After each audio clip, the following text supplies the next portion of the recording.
मैं election commission of India से कहना चाहता हूं कि अगर आप हमारी बात सुन रहे हो तो मेरी रिक्वेस्ट है कि आप हर जो भी पार्टी वादा जो वादे कर रही है सबके मैनिफेस्टो ले और उस वादे को पूरा करना ही करना होगा। अगर वह पूरा वादा नहीं कर पाती है तो जितने भी वादे किए जाएं उन पर नंबर ऑफ सीट्स लिखे जाएं। मतलब कि अगर आप कहते हैं कि हम आपको 500 का सिलेंडर देंगे तो जो बड़ी और मजबूत योजनाएं हैं जो वादा किया गया है अगर उस वादे पर पूरा न किया जाए उस पर लगभग 20 सीटें रख ली जाए या 15 सीटें रख ली जाए। अगर ये वादे पूरे नहीं कर पाती है नहीं कर पाएंगे इतने सीटों पर आप चुनाव नहीं लड़ सकते हैं।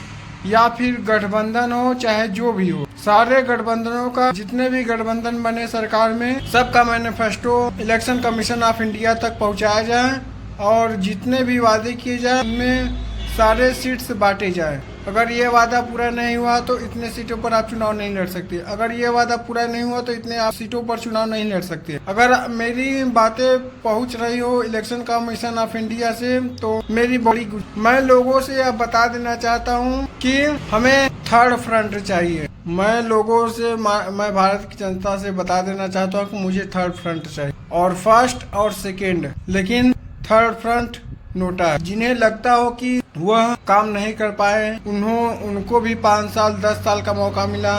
इन्होंने घोटाले के अलावा कुछ नहीं दिया, इन्होंने भी कुछ काम नहीं किया, बड़े बड़े जुमले के अलावा कुछ नहीं किया।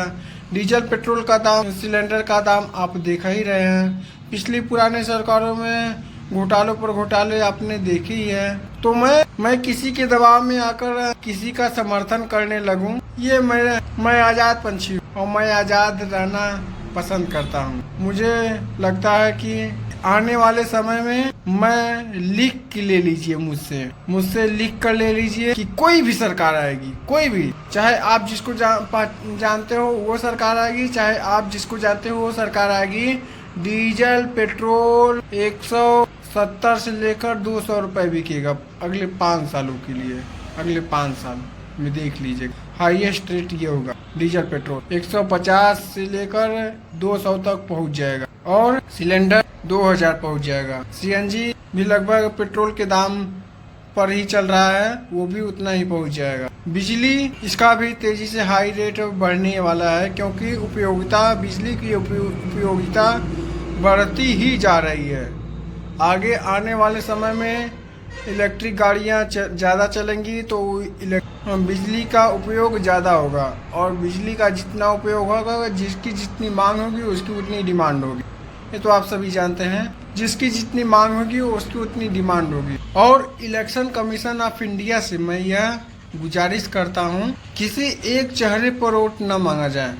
काम के आधार पर उसे वोट लोगों से अपील करनी चाहिए कि काम के आधार पर वोट दें, जुमलों के आधार पर वोट न दें। और चुनाव में पड़े हुए वोट का 33% वोट पाना अनिवार्य होगा। जीतने वाला प्रत्याशी 33% वोट नहीं पाता है उसे जीत नहीं माना जाएगा और वो उस साल चुनाव किसी भी पार्टी से नहीं लड़ सकता है। इलेक्शन कमीशन ऑफ इंडिया में सीजीआई को भी हिस्सा बनाया जाए।